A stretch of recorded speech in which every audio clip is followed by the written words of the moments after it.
Hello everyone, how are you doing? This is MD Tech here with another quick tutorial.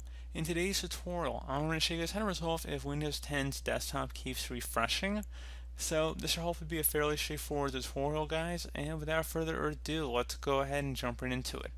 So we are going to start by opening up the start menu, type in services. Best result should come back with services, so go ahead and left click on that. You want to scroll down on this list until you get to the Windows Error Reporting Service and double click on it. Set startup type to disabled and then select apply and OK. Once that's done, go ahead and restart your computer and then that should resolve the problem. And if your problem is resolved at that point, then I guess you can go ahead and re-enable that service to set it back to manual. Maybe it's set to automatic or it's running. Maybe you just want to set it back to manual. So it's giving you guys a couple options with that.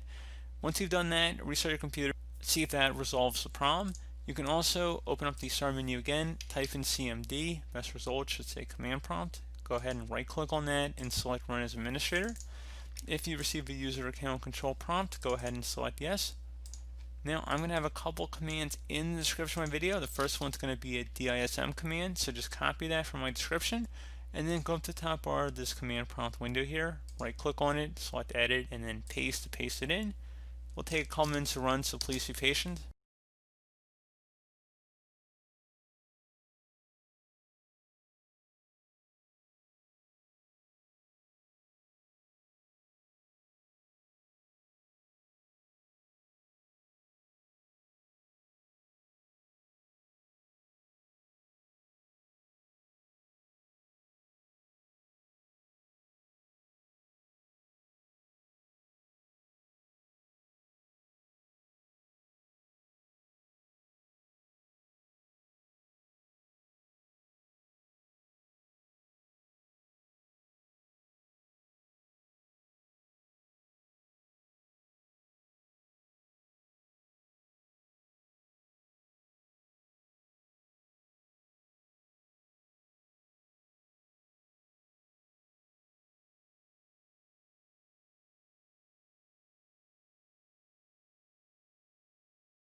So you can see this says the restore operation completed successfully.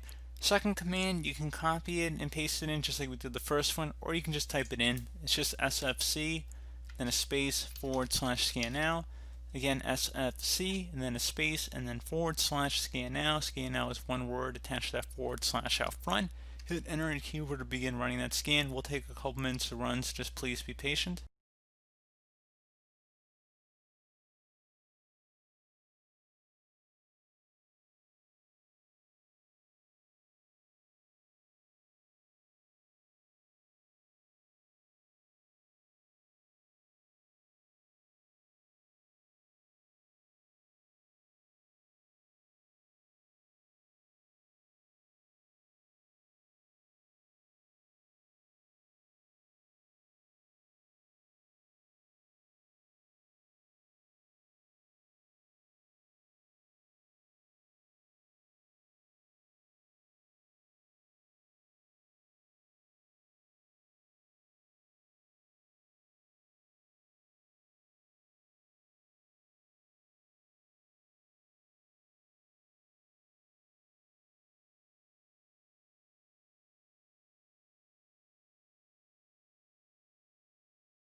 Okay guys, there you go. You can see it did not find anything, but nonetheless I would recommend restarting your computer at this point, and then hopefully your issue should have been resolved. So as always, thank you guys for watching this brief tutorial. Do hope that I was able to help you out, and I do look forward to catching you all in the next tutorial. Goodbye.